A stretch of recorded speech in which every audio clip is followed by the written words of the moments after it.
ಎಲ್ಲರಿಗೂ ನಮಸ್ಕಾರ ಫ್ರೆಂಡ್ಸ್. ಇವತ್ತು ನಾನು ಕಡಲೆ ಉಸುಳಿಯನ್ನು ಮಾಡಿ ತೋರಿಸುತ್ತಿದ್ದೇನೆ, ನೋಡುವ ಬನ್ನಿ. ಈಗ ನಾನು ಈ ಕಡಲೆಯನ್ನು ನಿನ್ನೆ ಸಂಜೆ ನೆನೆಸಿಟ್ಕೊಂಡು ಇವತ್ತು ಮಾಡಿದ್ದೇನೆ. ಈಗ ಚೆನ್ನಾಗಿ ಬೆಂದಿದೆ ಕಡಲೆ. ನೋಡಿ, ಈ ಥರ 4, 5 ಅಥವಾ 6 ಸೀಟಿ ಹಾಕ್ಸ್ಕೊಳ್ಳಿ. ಇದನ್ನು ಬಾರಿಸ್ಕೊತೇನೆ ಈಗ. ನೋಡಿ ಫ್ರೆಂಡ್ಸ್, ಇದರಲ್ಲಿರುವಂಥ ಈಗ ಬೆಂದಿರುವ ಕಡಲೆ ಇದು. ಫಸ್ಟು ಮಿಕ್ಸಿ ಜಾರಿಗೆ ನಾನು 1 ಹಸಿಮೆಣಸು, 1 ಇಂಚಿನ ಶುಂಠಿ ಚೂರು, 4 ಕರಿಬೇವಿನ ಎಸಳು, ಕೊತ್ತಂಬರಿ,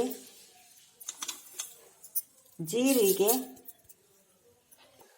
ಚೂರು ಇಂಗು ಇಷ್ಟು ಹಾಕಿಕೊಂಡು, ಇದು ಇಷ್ಟೇ ಆದರೆ ಬೇಗ ನುಂಪಾಗಲ್ಲ ಅಂಥೇಳಿ ಇದಕ್ಕೆ ಚೂರು ಕಾಯಿ ತುರಿಯನ್ನು ಹಾಕ್ತಾ ಇದ್ದೇನೆ. ಇದಕ್ಕೆ ತಕ್ಕಂಥ ಉಪ್ಪು,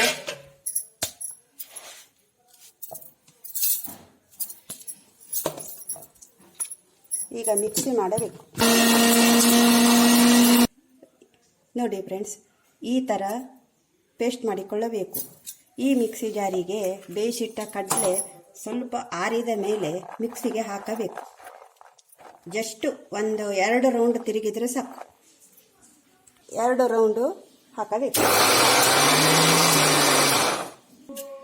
ಫ್ರೆಂಡ್ಸ್. ಇದಕ್ಕೆ ಈ ಥರ ಆಗಿರಬೇಕು ನೋಡಿ. ಇದಕ್ಕೆ 2 ಸ್ಪೂನ್ ಬೆಲ್ಲ, 1 ಲಿಂಬೆ ಕಡಿ,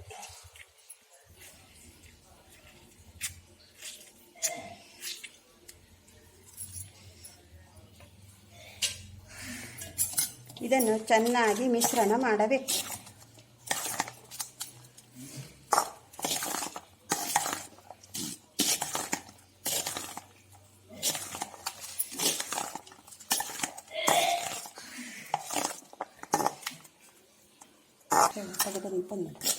ನೋಡಿ, ಈಗ ಈ ಕೋಸಂಬರಿ ರೆಡಿಯಾಗಿದೆ. ಉಸುಳಿ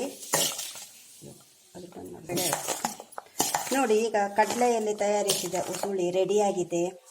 ಇದನ್ನು ಈ ಕಾರ್ತಿಕ ಮತ್ತು ದೇವಸ್ಥಾನದಲ್ಲೆಲ್ಲ ದೀಪೋತ್ಸವ ಕಾರ್ಯಕ್ರಮ ಮಾಡೋದು, ತುಳಸಿ ಮದುವೆ, ಗಣೇಶ ಚತುರ್ಥಿ ಇದರಲ್ಲೆಲ್ಲ ತುಂಬ ಮಾಡ್ತಾರೆ. ಆದರೆ ಕೆಲವೊಂದು ಜನ ಕಡಲೆ ಬೇಯಿಸಿ ಅದಕ್ಕೆ ಕಾಯಿ, ಉಪ್ಪು, ಮೆಣಸು ಬರಿತಾ ಹಿಂಗೆ ಹಾಕಿಡ್ತಾರೆ. ನೀವು ಇದು ಸ್ಪೆಷಲ್ ಆಗಿದೆ. ನೀವು ಇದನ್ನು ನೋಡಿ, ತಿಂದು, ಮಾಡಿ ಮತ್ತೊಮ್ಮೆ ಮಾಡ್ತೀರಾ ನೀವು. ಮತ್ತೆ ಮಾಡ್ತೀರಾ ನೀವು. ಇದನ್ನೊಮ್ಮೆ ಮಾಡಿ ನೋಡಿ. ಧನ್ಯವಾದಗಳು.